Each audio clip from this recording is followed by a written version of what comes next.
Hey, everybody. It is Thursday, August 31st, our last day of August here in 2023. It is International Trail Mix Day. I just found out more on that in a second. I'm Moshe Wanunu. This is the Mo News Podcast. Only the really important news we bring you. I am Jill Wagner. This is the place where we bring you just the facts. And we read all the news and read between the lines so you don't have to. You know, there's an old adage in newsrooms, Jill, don't bury the lead. So I just figured in the first 10 seconds, people should know today is International Trail Mix Day. Go out and celebrate with some M&Ms and peanuts. I was going to say what goes on International Trail Mix Day, but it feels like it's pretty straightforward, right? Just get some trail mix and eat it. I feel like, listen, everyone has various allergies, so your trail mix might be different than my trail mix. But, you know, I also see here it's International Cabernet Day, so that's also something. It is Eat Outside Day, so if the weather permits, go, you know, have your lunch outside today. I had my lunch outside yesterday, Jill, and I was remembering, you know, those days in school growing up. I don't know if you guys were like this. We'd ask the teacher, like, can we have class outside? Can we have class outside? And it sort of felt like having class outside. It was very nice. My third grade teacher, I remember this so well, used to let us have class outside all the time. And if it was a nice day, we used to look at her and beg to go on the playground. And she'd be like, all right, let's just go. And you know what? That has stayed with me all of these years later. What was your teacher's name? Mrs. Sandstrom. Mrs. Sandstrom. Thank you for making Jill's day. Look at that. All these years later, she still remembers your class. Speaking of school, Jill, I know yesterday was a big day, first day kindergarten for Alex. And Moshe, she loved it. She got off the bus smiling. She was a trooper. The bus came earlier than she's normally even up in the morning. That's what time the bus picks them up to go to school. And she was up and at him. And I'm like, what are you doing? I mean, my husband and I thought we were going to have to really wake her up. And she's like, it's the first day of school. And I loved it. Anyway, it was a great day. All right. So Alex loved it and mom loved it. I loved it because Alex loved it. Amazing. And a big thank you to everybody who messaged me actually on Instagram with just memes and notes. And look, it's an emotional thing to send your first kid off to kindergarten. And so I appreciate all of the kind words. But with that, let's get to some news here. Idalia makes landfall as a Category 3 storm. We're going to walk through the damage and where it's heading next. Another health scare for Mitch McConnell. We'll have the moment that he freezes and struggles to speak for a second time this summer. Plus, health officials warned that some energy drinks have more caffeine than 2 cups of coffee and want them to be banned for kids. Onto the job market, new numbers show job growth slowed down a bit last month, what that means for the overall economy. And you've heard of quiet quitting? Well, now companies are quiet cutting workers. What exactly does that mean? And all of the action from the U.S. Open and why some players say that it smells like Snoop Dogg's living room. Plus, Moshe is on this day in history. A little Mariah Carey, and we said goodbye to Mr. Rogers. We'll have his closing words for you at the end of the podcast. We'll have his inspirational closing words for you at the end of the podcast. All right, let's start with Hurricane Idalia. It made landfall as a strong Category 3 hurricane in Florida's Big Bend near Keaton Beach just before 8 a.m. yesterday with sustained winds of about 125 miles per hour. Those winds split trees in half and ripped roofs off of homes and buildings. As of midday Wednesday, there were 2 deaths in Florida related to the storm. Because of the remoteness of the Big Bend area, search teams might need a little bit more time to complete all of their work compared to past hurricanes that are in more crowded urban areas. The good news, if we could look at it that way, Idalia blew into a very lightly populated area known as Florida's Nature Coast. Compare that with last year's Hurricane Ian, which hit the heavily populated Fort Myers area and left 149 people dead in the state.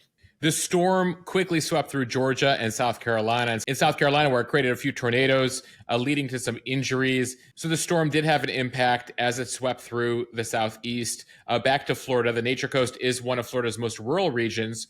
that lies far from crowded cities or busy tourist areas and features millions of acres of undeveloped land. But there are towns like Cedar Key and others that did experience massive flooding and will be spending months, if not years, cleaning up and rebuilding here. It was a very large storm. Preliminary estimates suggest that, but it was a very large storm, though. As far down as Tampa, a couple hundred miles away, they experienced 3 to 4 foot surge. And the storm surge across the coast is the highest that some areas, including Tampa, have seen going back 80 years. And Moshe, while 3 to 4 feet of storm surge, it may not sound like it's that deep or that much. Depending on how your house is built or maybe your place of business, it could mean you basically have to rebuild. I mean, because you the whole bottom level or the bottom part would be moldy and wet. I'm just thinking back to when I covered Superstorm Sandy here on Long Island. Storm surge can be very serious. Very serious, very costly, and also leads to the most amount of deaths when it comes to these storms. We talked about its impact across the region. It also did take down a tree next to the governor's mansion. Casey DeSantis, the wife of Ron DeSantis, noting that they were at home, but they were safe at the time. Jill, in a lighter news, we posted a video on Instagram of people who were rafting, kayaking, paddleboarding, a couple dudes on an inflatable duck, because, you know, there are people who do that. We don't recommend that. Nobody recommends that, folks. And nobody wants emergency responders trying to respond to you on a paddleboard or an inflatable duck. And yet, there were people who did that. Some people messaging us, by the way, can we cut these people out of any sort of rescue money based on their actions after the storm? That's not typically done. But nonetheless, this is still the peak of hurricane season. We got a couple months to go here. And as we noted yesterday, NOAA has increased its estimates in terms of how many more hurricanes we may see this season. Jill, we're already halfway through the alphabet, and there's a couple brewing out there in the Atlantic. So Floridians should not let their guard down. Now to some politics and more concern about the health of Senate Minority Leader Mitch McConnell. On Wednesday, for the second time in a month, he froze up in front of reporters, unable to speak. Last time it was on Capitol Hill. This time it was during an event in his home state of Kentucky. McConnell's 81 years old. A reporter had asked him his thoughts on running for re-election, another 6-year term in 2026. And that's when he became kind of stone-faced. I do want to play a clip from yesterday. Note that you hear an aide come to his side a few seconds into him freezing. What are my thoughts about what? Running for re-election in 2026. That's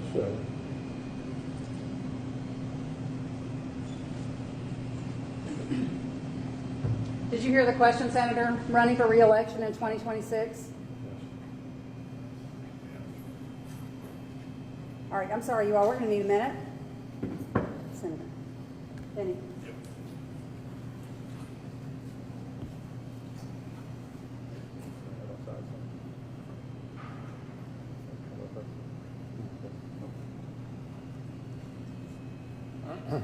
okay. A spokesperson for McConnell says that he, quote, felt momentarily lightheaded and paused during his press conference. And while he feels fine, as a prudential measure, the leader will be consulting a physician prior to his next event. So that's what the spokespeople say. They still haven't explained that first freeze up. You know, a lot of medical experts watching that video saying, you know, these are types of events that lead to a potential stroke. So let's hope that McConnell is getting the medical attention that he needs. In March, he was treated for concussion and fractured a rib after falling at a hotel. He returned to the Senate a few weeks later. Then, of course, he had the freeze up at end of July. Again, very scary to watch these, where literally he just drifts off into space, pausing. You know, it seems like he's somewhere else or is lost function, has lost his ability to control himself. As you heard in that clip Jill just played of the one yesterday, an aide realizes after a few seconds, like something's up, tries to help him, make sure he's okay. And then she makes a point of saying, hey, everyone just speak up, please, which it's clear that he heard the question. It just was some sort of freeze situation. It has come, as people are saying, this is a major position. He runs the Senate Republican caucus. He has been running that group for 16 years as both majority leader and minority leader, depending on their numbers. as the Republican leader, he gets classified intelligence briefings in a very exclusive group. He helps determine Republican candidates who are running for office. And this is a year, next year, where they're expected to win back the majority in the Senate. So he plays a very important role legislatively, politically for the party. And it does come as McConnell and other senators have been facing questions about how old is too old to serve in Congress. There are currently 5 senators above the age of 80. A quarter of the Senate is over the age of 65. And we've gotten a lot of questions from many of you over on our Instagram account about whether anything can be done in terms of age limits for politicians. The answer, not really. It's sort of a catch-22. Any proposal like term limits, cognitive tests, age limits would have to have the support of, guess who? Those people, those senators. So arbitrarily, what number are they going to choose? Because it's going to mean that a few of their colleagues are basically booted out. I guess conceivably you could do a constitutional amendment through the states. But again, you probably have state legislators who are of a certain age and probably don't want to create those limits or create that precedent. So you really need to change the Constitution, which can be done 2 ways, right? Through Congress or through the states. But it will require the same legislators to support something that would then basically, create a permanent, a peak ceiling retirement age for all of them. One strategist tells the newspaper The Hill, I think some of what drives these people to stay on forever is a personal power thing that they can't let go of. The second thing that drives this, though, is the staff. I think what really gets ignored here is how the staff cover for these people who clearly cannot function because they themselves don't want to lose their power. So the staff behind McConnell, the staff behind Dianne Feinstein, staff behind these people, they have worked a long time to get to these positions. So they don't want to see their boss go because that's a loss of job security for them. Look, it's a great point, and it's one that's not going away anytime soon because you have aging politicians and no term limits. And so you can imagine that this is only going to become more of an issue down the line. Well, and by the way, we've talked about this before, but our presidential election next year is shaping up to be the battle between an 81-year-old Joe Biden. He's 80 right now. He turns 81 in November. By the way, he's just 9 months younger than Mitch McConnell. And then you have Donald Trump, who's 77, turning 78 in June. Now, there's an AP poll out this week that shows a majority of Republicans and a majority of Democrats say that Joe Biden is too old for the job. They don't seem to have the same sentiment when it comes to Donald Trump. I guess you could presume that the energy Trump shows is very different from the energy Biden shows, even though they're only a couple of years apart there. And so this is a key issue that will come up next year, is a 78-year-old running against an 81-year-old. And it makes the issue of who their vice presidents are going to be really, really important. Trump, notably this week, telling Glenn Beck that he would be open to potentially having Vivek Ramaswamy as his vice president, but said that he needs to rein in some of his more extreme positions.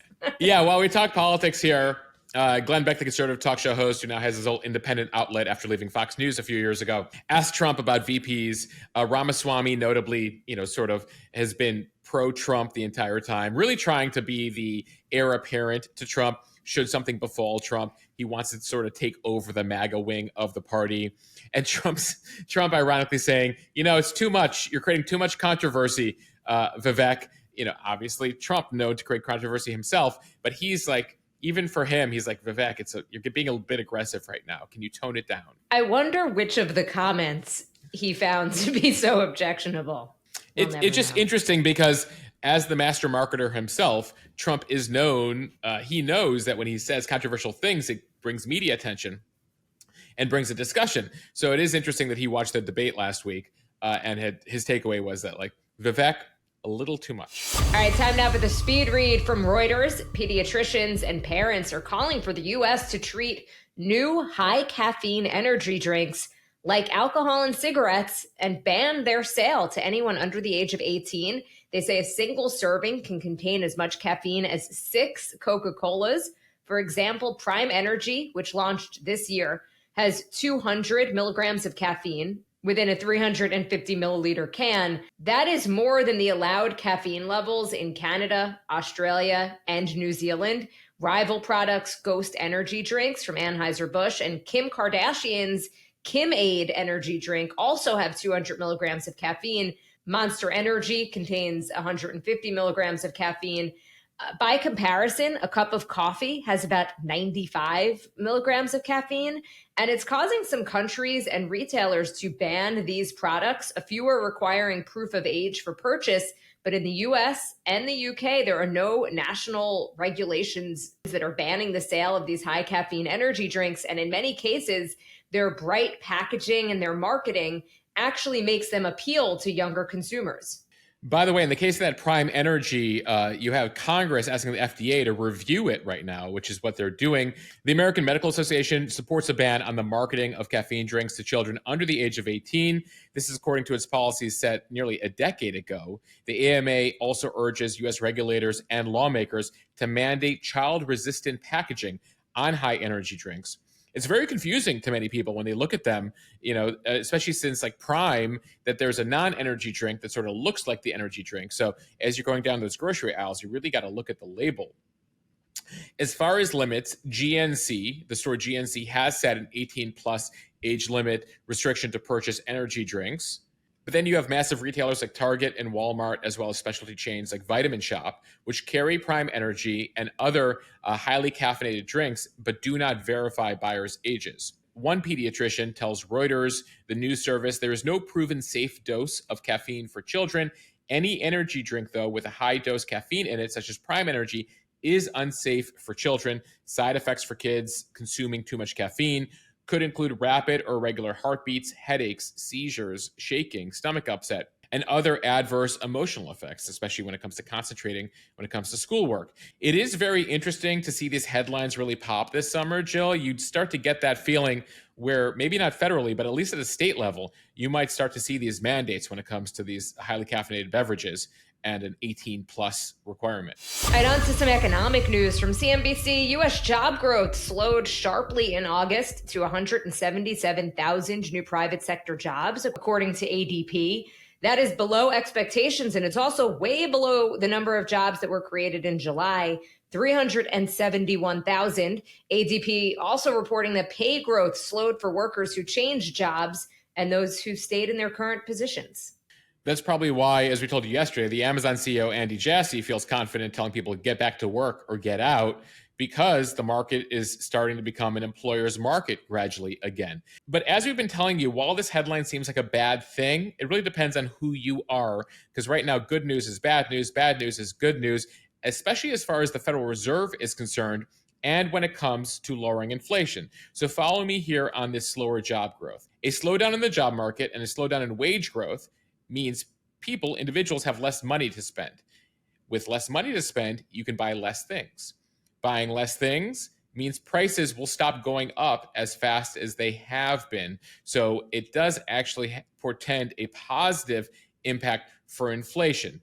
Economists are split on whether inflation can continue to trend down. It's currently at 3% growth. They want inflation to get down to 2% price increases, and whether that can happen without significantly slowing down the economy to the point of a recession. Until now, this very strong job market has been a reason why we've continued to see inflation at its current pace. So again, as they look at these jobs numbers, while this is below expectations, there is this feeling like, well, maybe that'll get us out of having to raise interest rates one more time and bring down inflation to where we want it to be. But again, you're sort of riding the waves here. And as things go up and as they go down, it's sort of a roller coaster. And it's very hard to get to what they call a soft landing when it comes to the economy. And Moshe, that really strong job market and job security felt by a lot of workers had led to what was described as quiet quitting, which we talked about on this podcast before, when workers basically do the bare minimum, just enough to keep their job, but not going the extra mile. Well, things have shifted a bit, and now some companies are doing what's called quiet firing. This is a story from the Wall Street Journal and CBS Money Watch. Some companies are reassigning workers in a way that is sending them mixed messages.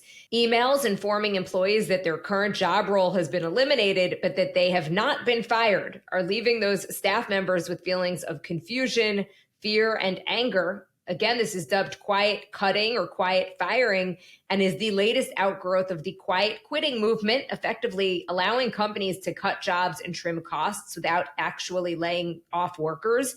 So they basically just reassign workers. They stay employed, but the reassignments often land them in roles with titles that are less prestigious. They come with lower pay, and are more demanding. The strategy is gaining traction as a restructuring move. Companies like Adidas, Adobe, IBM, Salesforce are among the employers that have restructured their workforce in this way over the past year. One financial research platform found that over the last year, these types of reassignments, as they're called, have more than tripled. Jill, I feel like this isn't that new. This feels like Office Space with Milton, putting him in the basement, taking away his stapler. Totally.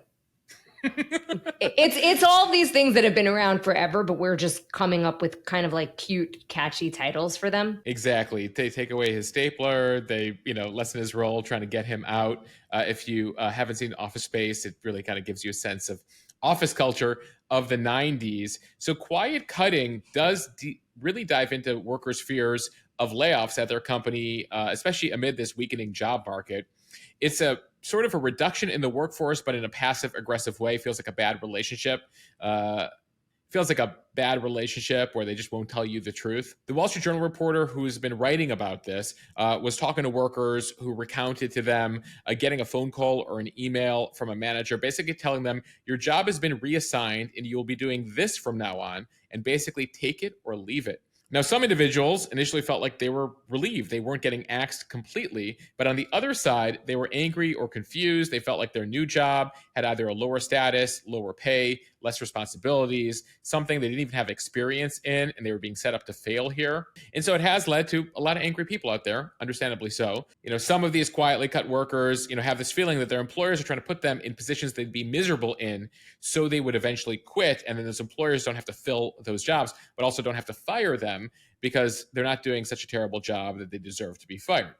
Now, this is something companies won't admit, but clearly is something that is a thing here. One analyst who's looking at quiet cutting here says the bottom line is if someone who refuses a reassignment or eventually leaves after not liking the reassignment, one analyst saying here that, if somebody refuses the reassignment or eventually leaves after not liking the reassignment, the company, once they leave, doesn't have to pay thousands of dollars in severance costs. It actually saves them. So this is sort of a really, kind of nasty strategy by companies to be able to get around that. Tennis, anyone? Let's talk U.S. Open. From ESPN, American Coco Gauff cruised into the third round of the U.S. Open on Wednesday with a 6-3, 6-2 victory over Russian teenager Mira Andreeva. Andreeva is just 16 years old, so she is the youngest woman in the tournament. Gauff is 19. Next faces the 32nd seeded Elise Mertens of Belgium tomorrow. In other news, Venus Williams was eliminated 6-1, 6-1 earlier this week. Her most lopsided loss in 100 career matches at the U.S. Open. She won it back in 2000 and 2001. By the way, Venus is now 43 years old.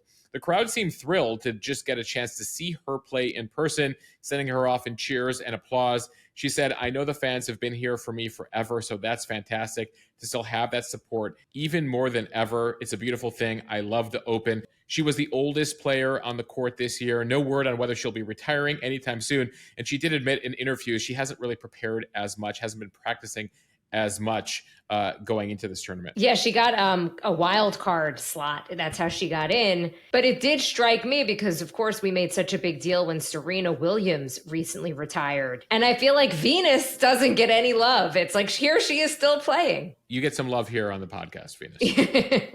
Also, a familiar voice will be missing from most of the tournament. ESPN's lead tennis analyst, John McEnroe, saying that he tested positive for COVID and saying that he's going to miss some time covering the Open Tennis Championships. He said in a statement, I am watching the U.S. Open from home and cannot wait to get back to work soon. I always love his commentary. Oh, listening to McEnroe is fantastic. Sticking with the Open, from the Associated Press, some tennis players complained of a marijuana smell on one of the U.S. Open courts, saying it's, quote, like Snoop Dogg's living room. It's become a stink at the Open. A pungent marijuana smell that wafted over an outer court clouded the concentration of one of the world's top players and left the impression that there is no place left to escape the unofficial scent of the city. While the exact source of the smell remained a mystery Tuesday, one thing was clear. Court 17, where 8th seeded Maria Sakkari complained about that overwhelming whiff of pot during her first round loss. Alexander Zverev, the tournament's 12th seeded man who won his opening match on the court Tuesday, said, quote, Court 17 definitely smells like Snoop Dogg's living room. Oh my God, it is everywhere. The whole court smells like weed. So the U.S. Tennis Association here is conducting its own investigation of sorts to the source of the weed smell. A spokesperson for the USTA questioned officials, reviewed video of the midday match, found no evidence anyone was smoking pot in the stands of the court, leading to speculation it may have come from what's called Corona Park, just outside the gates of this stadium court. It is legal in New York for adults 21 and older to possess up to 3 ounces of cannabis and up to 24 grams of concentrated cannabis for personal use.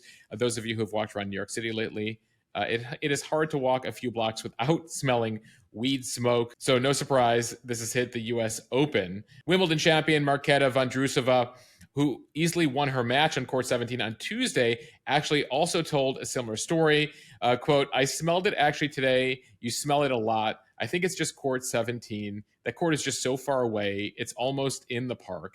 I think it's coming from the park. So folks who are smoking weed in the park, can you just give it a rest while these tennis players are hitting the ball Huffing and puffing and puffing, and they need all the oxygen they can get.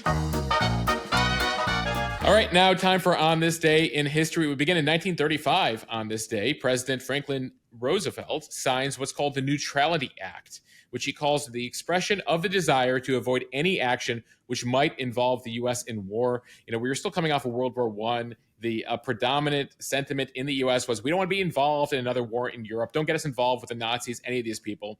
So he signs the Neutrality Act, and effectively that keeps the U.S. neutral, though once Hitler invades Poland and the countries around him and pushes England back to the island, the U.S. does start aiding the Brits a bit. But of course, people forget this. We did not get involved in World War II in either side until the Japanese bombed Pearl Harbor in December of 1941. That's 2 years into the war. And by the way, we were only going to declare war on Japan, but because the Japanese are allied with the Nazis declare war on us, which therefore brings us into Europe. There's sentiment, especially given the anti-war sentiment, that if Hitler doesn't declare war on the U.S., we might have only got involved with the Japanese initially. So it's an interesting history and really does reinforce to folks that the U.S. population, even amid World War II, was like, we don't want to be involved in this. And of course, victory over the Nazis would only happen with U.S. involvement. All right, fast forward to 1966 on this day in history. The Harrier fighter bomber jet, this is the one that flies straight up and lands straight down, makes its first flight.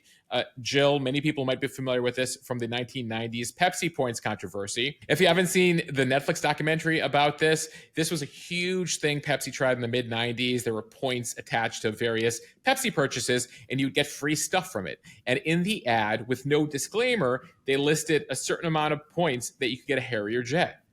And a couple people actually tried to collect that many points to get it, and then said, Pepsi, where's my jet? And Pepsi's like, that was a joke. And they're like, well, there was no disclaimer. And so they take him to court. I'm not going to blow it for you, but it's a fascinating little piece of 90s history. Wait, I'm dying to know what happens. I guess I'll have to watch the documentary. You got to watch the documentary.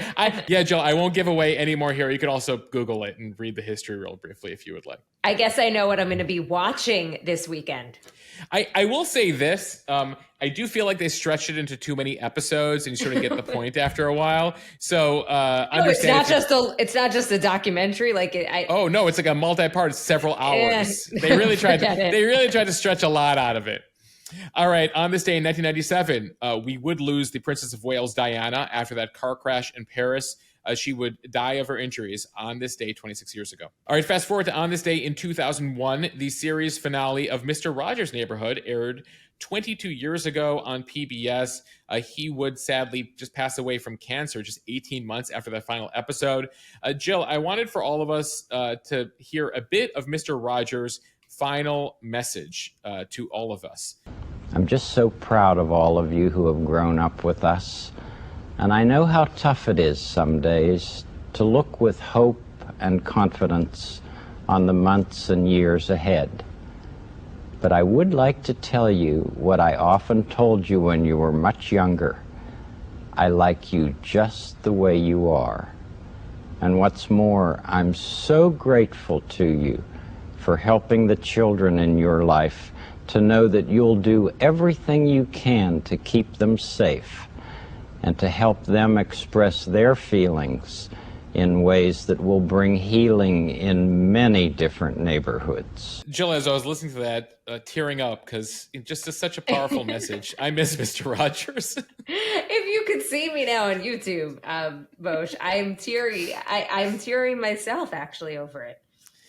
It's really feels like, sadly, a relic of a bygone era, right? Being able to just listen to someone who just has such a positive message. And frankly, we could all heed Mr. Rogers' words on a daily basis. We end here with a bit of music news. On this day, turning 30 years old today, if you can believe it, Mariah Carey's third album, Music Box. It included that hit Dream Lover. Mariah Carey, a Long Island girl. We'll claim anyone. You got her, you got Billy Joel, you got some talent out there, Jill. Talented singers. I don't know what happened to me, but whatever. On that note, big thank you to everyone for listening to the Mo News podcast. If you like what you hear, please share this with your friends. We'd really appreciate it. It will help us grow. Follow us and subscribe so you don't miss an episode. And review us in the App Store. And before we go, you might notice in the feed right now, there's a special episode right before this one that we put out yesterday afternoon. Those of you who are premium members, you got this interview last week. It's a discussion on the Middle East and the future of the region with author Robert Kaplan. He has a new book out called The Loom of Time. And it's a fascinating look at especially U.S. involvement these past 20 years. And we take a tour of the region of what's next for Iran, Saudi Arabia, Israel, Egypt, Syria. Really fascinating. I was joking with Jill before the pod, since she got her master's in this part of the world. If you're looking for effectively a master's degree in an hour or less, listen to this special podcast. What did I pay for, Moshe? What am I still paying for, actually? Jill, I don't know. You should have been like, I'm going to do a podcast one day and be able to interview these people. Why am I paying for this master's degree? All right, everybody. Have a good one. Later.